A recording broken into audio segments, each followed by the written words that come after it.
Vocês se lembram da última teleaula? Nela, nós estudamos a interpretação e a leitura de desenho de conjuntos mecânicos. Bom, hoje a gente vai aprofundar esses conhecimentos. Na teleaula de hoje, nós vamos acompanhar a montagem das partes de uma máquina ou dispositivo, além de falar também da legenda, que é formada pelo rótulo e pela lista de materiais. E aí, tudo pronto? Então, atenção, porque a nossa teleaula já está começando.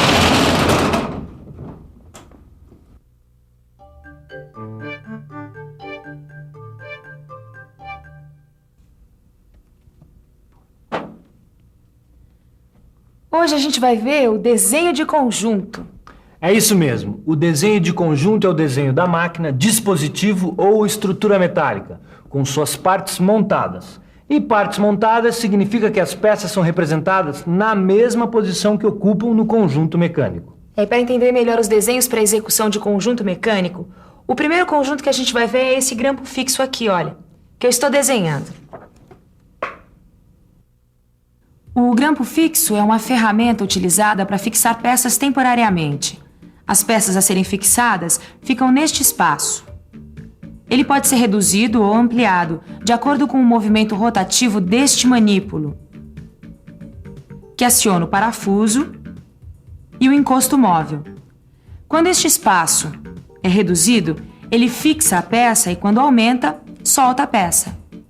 Normalmente, Caio, o desenho de conjunto é representado em vista ortográfica. Repare que cada peça que compõe o conjunto é identificada por um numeral. E pelo visto esse numeral tem que ser bem grande, para facilitar a leitura, tá certo? Certíssimo. Aliás, a numeração das peças segue o sentido horário, para simplificar a leitura. E para não deixar nenhuma dúvida, os numerais são ligados a cada peça por linhas de chamada. Linhas de chamada?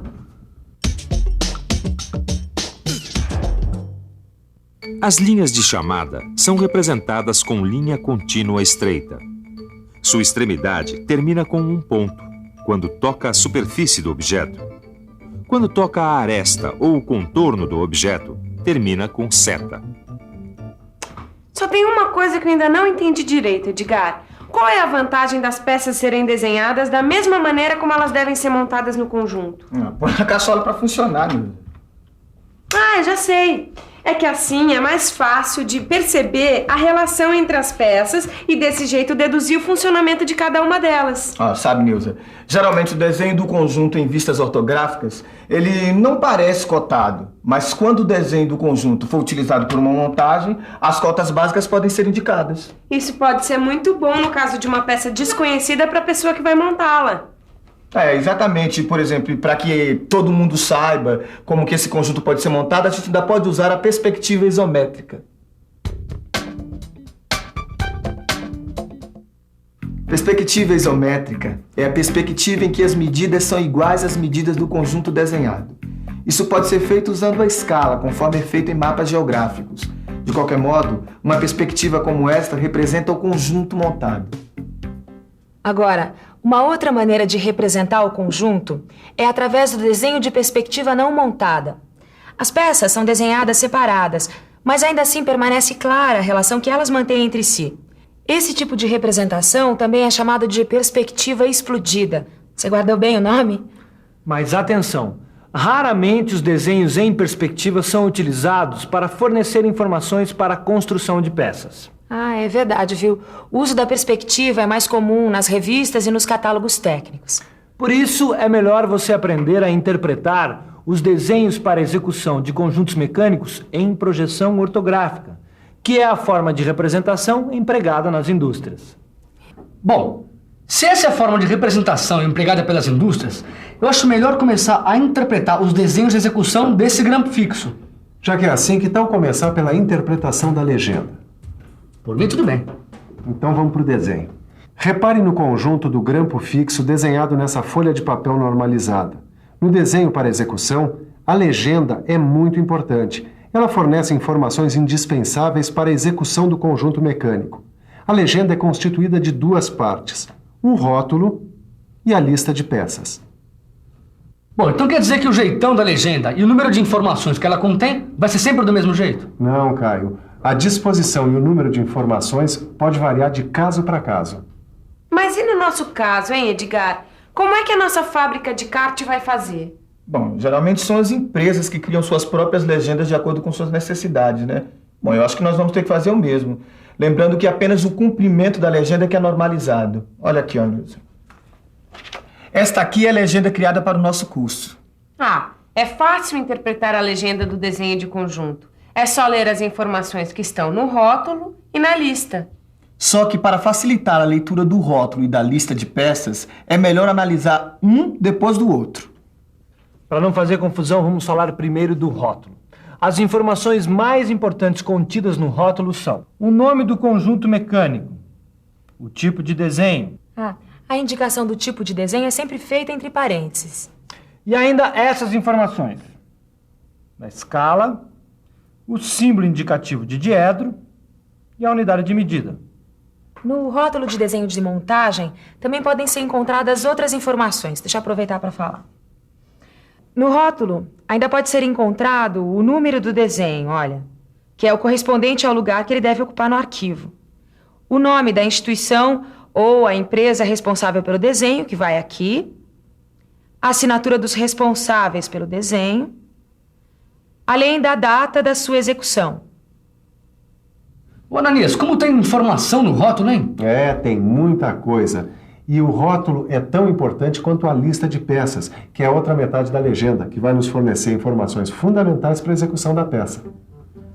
Repare aqui na lista de peças. Ela informa a quantidade de peças que formam o conjunto, a identificação numeral de cada peça, a denominação de cada peça, a quantidade de cada peça no conjunto, os materiais usados na fabricação das peças e, finalmente, as dimensões dos materiais de cada peça.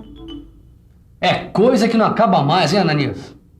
Graças a todas essas coisas, a gente pode fazer uma boa interpretação da lista de peças do grampo fixo.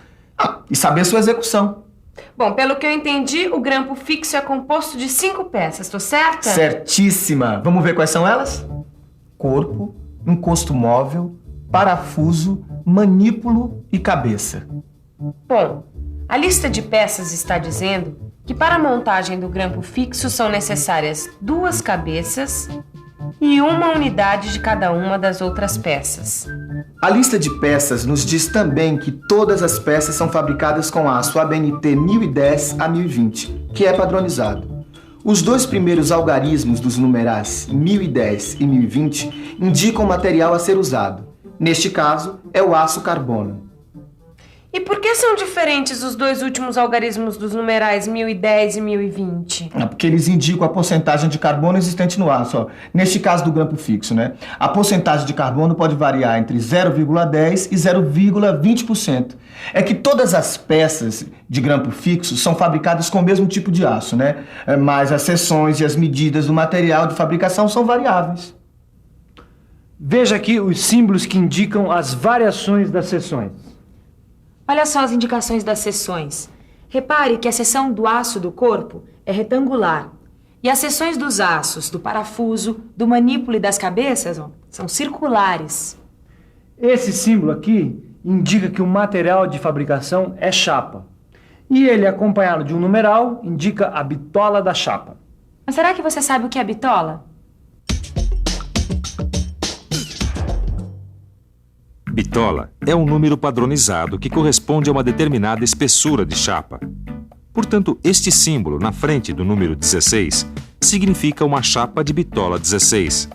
Existe uma correspondência entre as bitolas e as espessuras de chapa que pode ser encontrada nas tabelas de chapas. Ó, esse encosto móvel aqui é um exemplo. Ele é fabricado em aço 1010, 1020 e bitola 16. Aliás, você sabia que a espessura da chapa bitola 16 corresponde a 1,52 milímetros? Vamos aproveitar e ler as medidas do aço utilizado na fabricação do grampo fixo. É importante que você saiba que na legenda as medidas dos materiais aparecem na seguinte ordem: largura, altura e comprimento, ou diâmetro e comprimento. Repare que as medidas do aço para a fabricação do corpo são 19,5 milímetros de largura, 63,5 milímetros de altura e 66 milímetros de comprimento. No caso do encosto móvel, além da indicação da bitola 16, aparece a indicação do diâmetro que deve ter a chapa usada para a fabricação da peça. E o diâmetro do material é de 25 milímetros. Olha, Edgar, só agora eu tô vendo como a interpretação da legenda do desenho de conjunto é importante para a interpretação do desenho técnico. Importante? É fundamental. Vai ser fundamental para a gente construir o nosso kart. Imagina só, todas as peças num tamanho correto, montadas umas nas outras. Nossa, vai ser um carro maravilhoso. Bom, eu acho até melhor a gente dar uma olhada aqui no desenho do conjunto do grampo fixo para ver que mais informações a gente pode tirar dele, viu? Você tem razão, Edgar. Dá para ver que o corpo é a principal peça do conjunto, que no corpo está montado o parafuso, que no parafuso estão montados o encosto móvel e o manípulo, e que em cada extremidade do manípulo está montada uma cabeça. E para você fixar bem o que aprendeu hoje, vamos conferir a nossa revisão. E atenção, se liga aí que é hora da revisão. Na teleaula de hoje, você acompanhou em detalhes o desenho de conjunto de um grampo fixo. Lembrou o que são linhas de chamadas.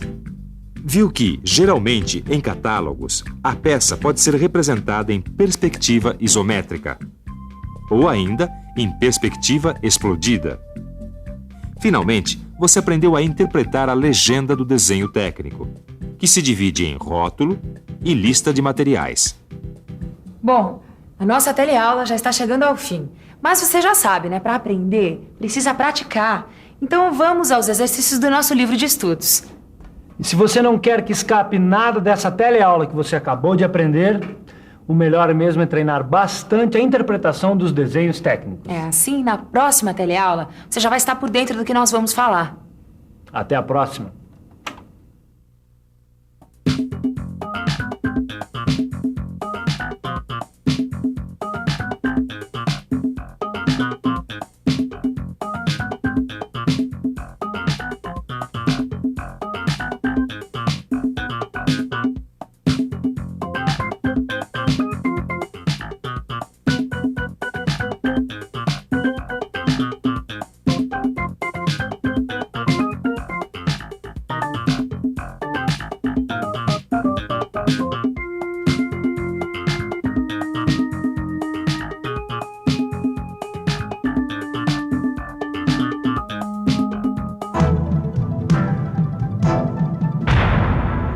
Telecurso 2000, um programa de educação do Sistema Fiesp e da Fundação Roberto Marinho.